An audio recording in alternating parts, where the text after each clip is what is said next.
kind of fake ass Michael Jackson. How big we are.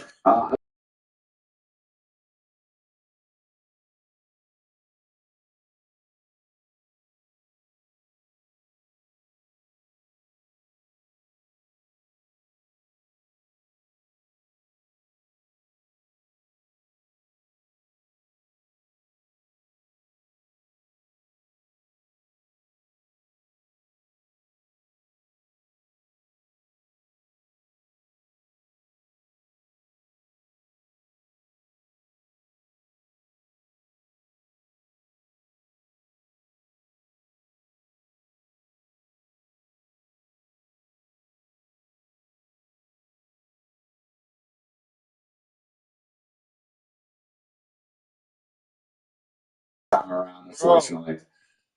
What the fuck? SF, all of us are fans.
There's the bell, and now it's time for Extreme Rules. Things are probably going to get ugly in a hurry now. Yeah, the WWE Universe should brace itself. There's truly no telling the kind of violence we're about to be in for here. Personally, I can't wait. Wrestling's supposed to be ugly. Quick reflex is so important in a match like this. Oh my gosh, what impact!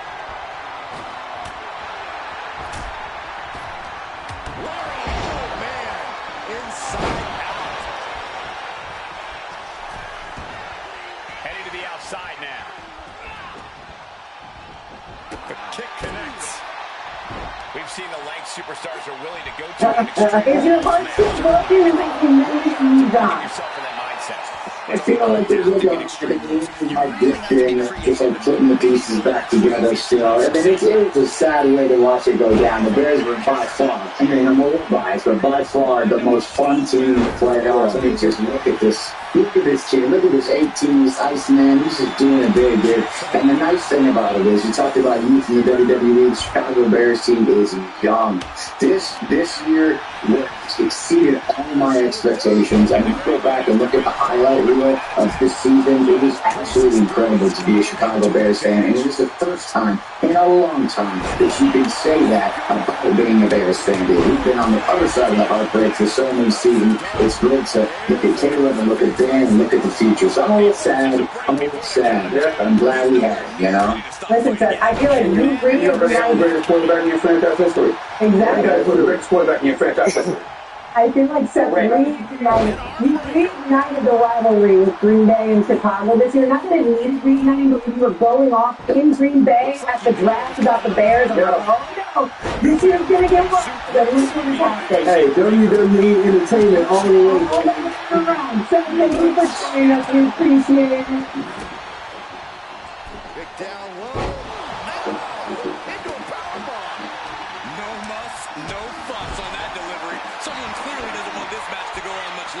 WordPress.com is professional WordPress hosting, built to scale, with no limits of slowdowns or surprise fees. All you do is $25 a month. Run any plugin or theme and take full developer control with built-in SSH, WPC aligned, GitHub, staging sites, and local development. No server setup required. Always fast and secure with a global CDN and real-time backups. Professional system as reliable as you are. WordPress.com. Just going for it all and landing a direct hit. File your taxes 100% free in the app. File with us last week. Just file with TurboTax Do It Yourself by February 28th. No matter your tax situation, make the switch to TurboTax Do It Yourself and file free by February 28th. Steel staring to the face. Somebody's got to stop this. A recent Slice Wrestling report reveals ongoing tension within modern WWE. It's questionable, but let's dive into the speculation. Main eventer Roman Reigns and WWE's head of creative Triple H, two key figures, reportedly clashing over the main storyline for WrestleMania. This is a disagreement. Roman seeks a specific legacy-shaped arc, while Triple H, as WWE's creative director, reportedly resists giving into Roman's exact vision. It's worth noting that this report is questionable, but let's dive into all of the speculation. What the power struggle? This is Sports Gear Wrestling. I'm Kevin Kellum. What is the biggest power struggle you can recall behind the scenes in pro wrestling? Let us know in the comments below. Hit the like button, get into the comments, and subscribe to our channel for more content just like this. The report, which cannot be independently confirmed, indicates a conflict beginning sometime around SummerSlam 2025. When Roman Reigns started engaging more directly with The Rock, WWE President Nick Khan, and Ari Emanuel regarding his role in the company. These are big executives. And the creative direction of his character. In wrestling terminology, the detail is significant because it suggests that Roman is not communicating directly with the coach, the talent creative head guy, Triple H. Instead, it implies he was discussing his career at a high corporate level, which led to an agreement to involve Triple H. If true, it shows Roman acting less like a performer and awaiting creative input, and more like a franchise-level stakeholder pushing a specific plan. By October 2025, Roman's main idea was to have Cody Rhodes face him at WrestleMania 42 in a trilogy match, Roman versus Cody 3. They previously met on two separate WrestleManias before, having a win on each other, highlighting contrasting identities and statuses. The report states that Roman saw himself as the fan favorite with strong crowd support, while Cody would be the villain, forming a clear story. Once dominant tribal chief, returning as hero to reclaim his throne, with a popular champion becoming the antagonist. Importantly, the report also claims Roman personally wanted to defeat Cody cleanly for the undisputed WWE Championship, doing it both as the climax of their rivalry and a way to achieve closure. This is where the alleged power struggle begins to take even more shape. On paper, Roman versus Cody is a major match that WWE has teased. Report even claims Triple H agreed to the program and looked strong initially. The teasers were planted at the end of Survivor Series War Games to start the story. If you take that at face value, it suggests that WWE was at one point aligned with Roman versus Cody at WrestleMania 42 as their endgame. The report indicates that Triple H did not want to make Cody a heel, giving a part-time, rarely present Roman another WWE Championship reign. These objections were significant because they questioned Roman's true intentions for the match. Damian doesn't know where he is. Looking for the pin. Was that enough? Two. And they're still in this. I don't know what type of dark forces Damian Priest called on there, but it worked. Look out. Good Lord. Taking flight. That was just incredible hang time. Was willing to take the high risk to the outside, and it paid off big time. And a live crowd doesn't get any hotter than this. On the edge of their seats and then some. I was not expecting that from him at this point. And brought us up reeling.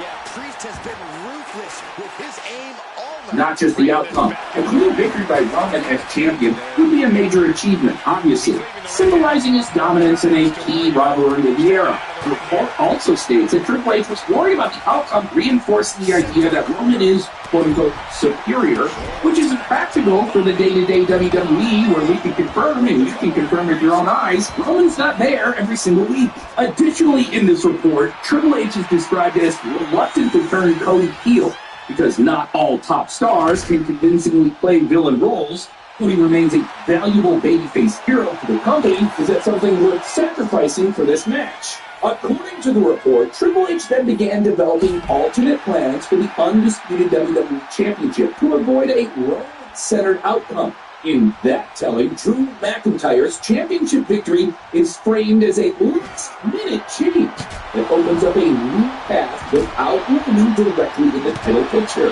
Whether or not that is correct, the logic behind the report is clear. If Roman versus Cody 3 at WrestleMania 42 was headed for a politically difficult outcome, the simplest solution is simply to change the championship landscape so the match and the debate over its outcome does not have to take place. Also, does the match even need the WWE Championship to happen and be special? It's about settling the score between two personalities.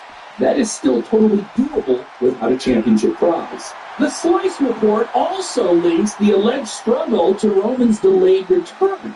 Claims that Roman supposedly was supposed to be back on TV by now, mentioning high-profile episodes like the Raw Stranger Things crossover on Netflix and recent SmackDowns. But Roman versus Triple H's power struggle, quote-unquote, caused changes that slowed that process. Yeah, this is still pretty questionable. Even if you treat it as just speculation, the idea is that the creative disagreement didn't just alter WrestleMania plans, it altered the timing of Roman's visibility, which is one of the biggest levers that WWE will pull when they need to. Roman's absence creates demand.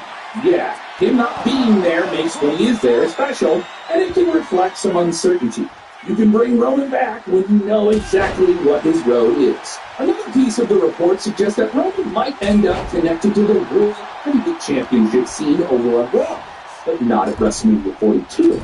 That's framed as a compromise outcome. Roman stays important, he's redirected away from Cody Rhodes in the WWE Championship picture that Roman allegedly wanted, and he's away from the specific win for closure outcome that Triple H allegedly opposed. For hardcore fans, this story is particularly compelling how well it mirrors Roman and Triple H's past on-screen conflicts. Their most memorable encounter in kayfabe occurred with the Authority era, specifically between 2016 in that pocket, where Roman was the chosen guy but resisted top star by a lot of fans. Triple H was positioned as the corporate power broker and to some fans represented the old guard. Triple H's persona stood for the office, the gatekeeper, who could ruin the lives of any gifted person who didn't fit the mold.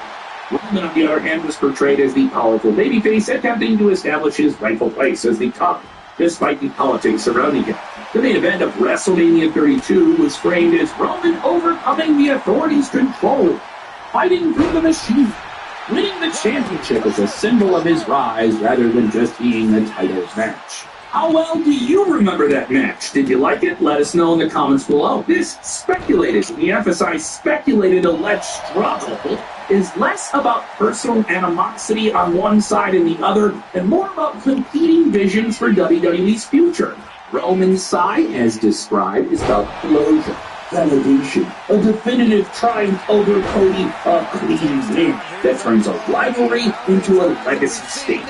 Triple H's side, as described, is about protecting long-term business assets. Cody is a top babyface, avoiding creative repetition, preventing Roman from re-establishing a kind of dominance that can limit and inhibit the flexibility of WWE's main event scene, especially when he's not there all the time. This entire report touches on the real aspects of WWE's ecosystem. Whether or not any of it is accurate, when you have megastars, corporate stakeholders, creative leadership, all invested in different outcomes, backstage politics stop being cliches, start being the mechanism that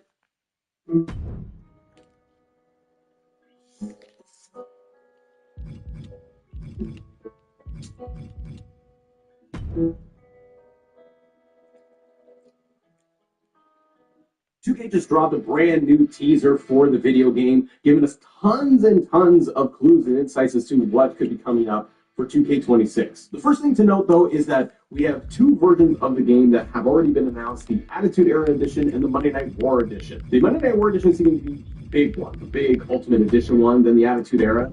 And the pre-orders are going out on January 30th, which will come into play in this trailer as well. There's one more thing that is going to be teased and announced on Monday Night Raw in Toronto. My guess is that that's going to be the Standard Edition, and once that's come out and revealed, then they're going to start dropping even more. But this is the first little hint that they've given us, and they've done this in years past with all the different match types they've teased. So this has a lot of really cool and really interesting details. The first thing to note is that the trailer and this little teaser does open up with the glass shattering, a little akin to Stone Cold Steve Austin, if you ask me. And once the glass breaks, you get into all the little details of this room, and there's a lot. Starting in the left side, you have a shopping cart. Now, a lot of this does tie into what Mike Straw was talking about with the supposed match types, leaked information, but there's a lot in here that we can kind of guess, and it gets kind of exciting. So the shopping cart being the first one as a potential weapon to use within the game. Behind that, you do have the mirror, the circular mirror with all of the lights, like for the beauty center.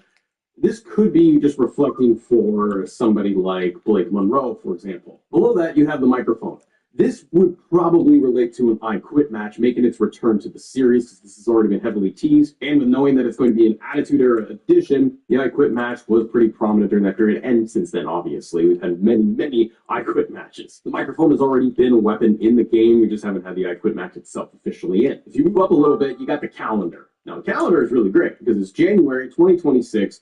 And you can see the date highlighted, January 30th. Now, January 30th is when the pre-orders are going to be going live, but they've also put in red the word draft. 2K could be bringing back the WWE draft within Universe mode, which is what Mike Straw originally teased and noted that that feature was going to be coming back, which is great. If it is coming back and that's what this is alluding to, that's what fans have been waiting for, one aspect of what players have been really hoping to see with Universe mode. One of the fixes and updates is bringing the draft back as a feature. This seems to allude to just that. If you keep moving over, you've got the iguana. Now, I think that this is pretty clear cut. You never know, but to me, it means Mr. Iguana from AAA and the inclusion of AAA in the video game.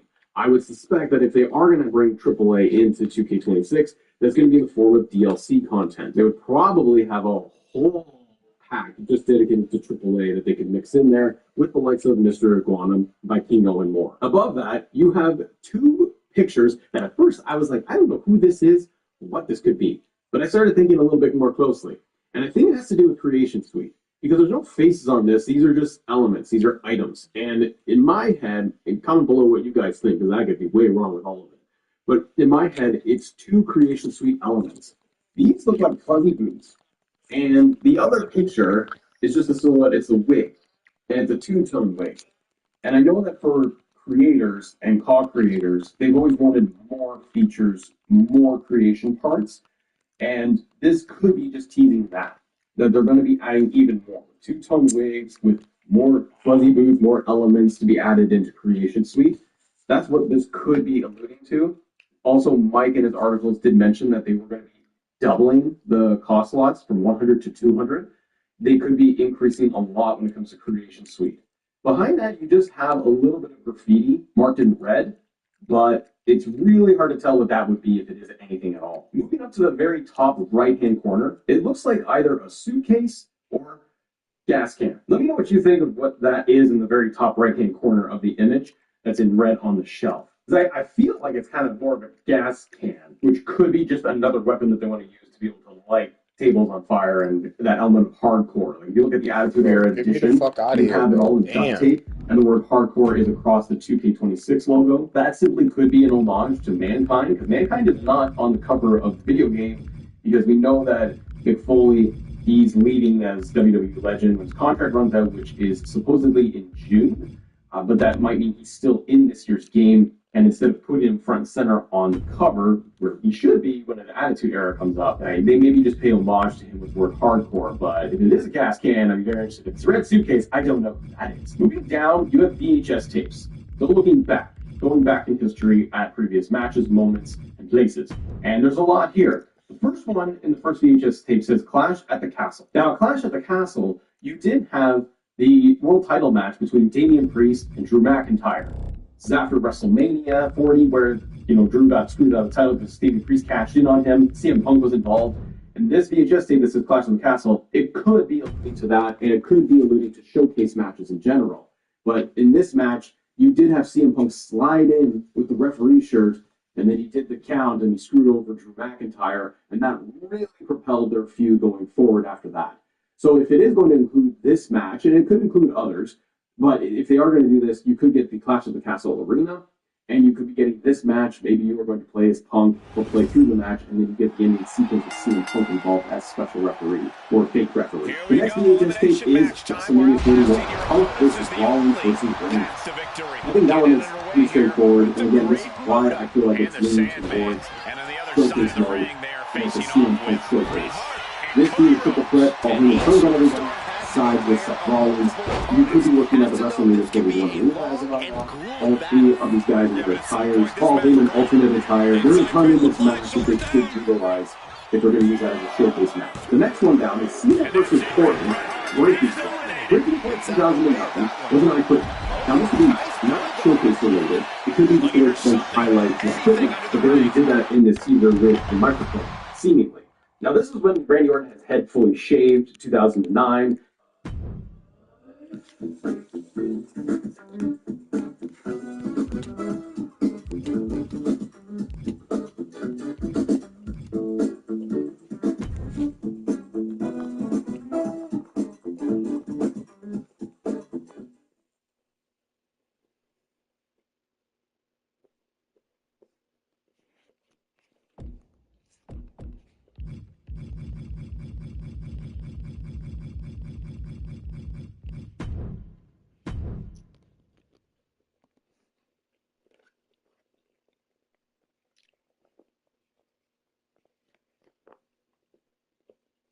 He didn't have his old theme at this point, he still got his modern theme. But looking at the match, it is an I Quit match. So I think it does lead to that. But the other element that they really relied on during this match was going to be the handcuffs. Orton would handcuff Cena, they would have a little bit of tug of war with it. Orton trying to get the keys during the match too. So sticking with the element of hardcore, because that seems to be a little bit more focus here with all these weapons, the shopping cart, the microphone, and so on. It could mean that we're going to get handcuffs. It could just be an extra showcase match, but I don't know why this would be included. If this match itself is somehow going to be introduced into the game somehow, some way, because maybe it's not a full-blown CM Punk showcase. Maybe it's a little bit of everything. Maybe it's more of a showcase focused on match types, utilizing them, like an Inferno match, an I Quit match. Those things that they're actually going to use showcase to highlight different match types and not focus just on one single superstar, which might work in my brain because I'm thinking you're highlighting the Attitude Era, you're highlighting Monday Night Wars, and if hurry the fuck up, man. Standard edition, I got 4 niggas in here and 1 nigga gone. Some could have some matches in there, but maybe it's not the solo focus for showcase. You never know. But the handcuffs are an interesting one, and it is an I Quit match. Next one is WrestlePalooza. Scary ass nigga, hurry the fuck up. The last one, the Breaking Got Point, 100s and shit. unlockable. This next one just says WrestlePalooza. Now, the biggest elements for WrestlePalooza Hurry the fuck up, are man. going to be I'll smack shit out you niggas, get busy. Triple H announcing it. It's a new era at the Palooza. And it's supposed to be a big deal on ESPN. WrestlePalooza was a so-so show. Now, you did have the Brock Lesnar return match where he's going up against John Cena. You also had the mixed tag team match. AJ Lee, first match back, with CM Punk going up against Becky Lynch and Seth Rollins. Really feels to me like it's to Becky. CM Punk again. It's focused on shit.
And there's sure to be plenty of bedlam on tap in this Extreme Rules matchup.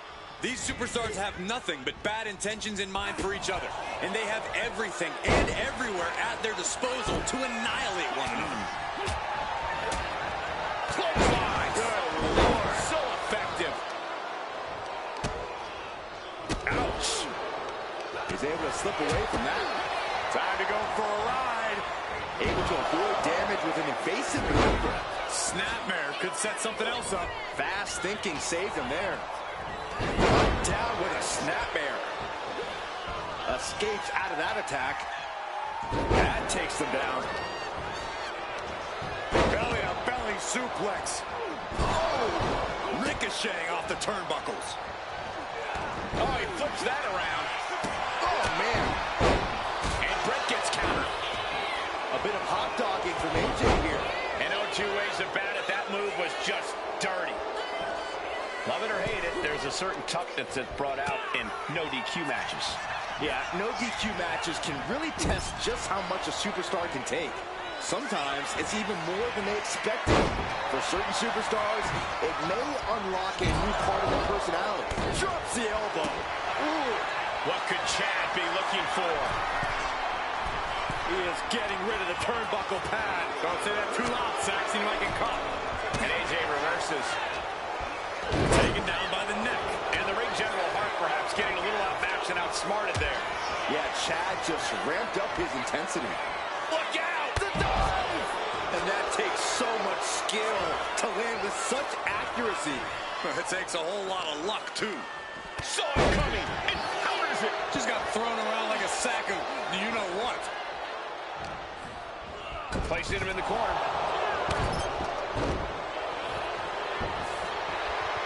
Beautiful gator roll.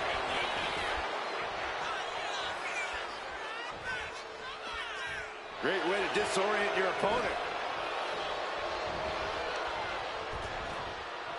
Oh, and a low blow. We don't need that. There was no issue with that attack. Hey, sometimes desperate times call for desperate measures.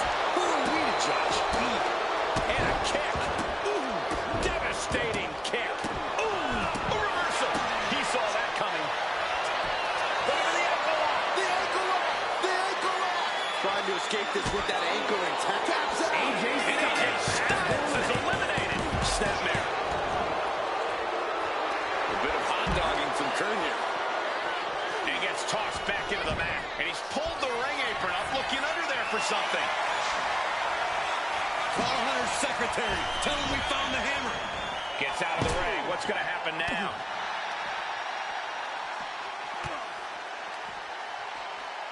And he gets delivered back into the ring. This slaps her after a couple. Repeated hits like that are going to happen very quick. Plenty of damage being dealt here. Mercilessly attacking over and over with no remorse. This kind of brutality is sickening. Just wailing away with that weapon like there's no remorse. This is getting damn dangerous. Letting out every ounce of frustration and rage and then some. Grabbing something out of their trunk. God, never saw it coming. Hart just can't stop this attack. Hold on a second. He might be finding a submission hold here. Got this one locked in. And he has to tap. Has to do it or risk serious injury.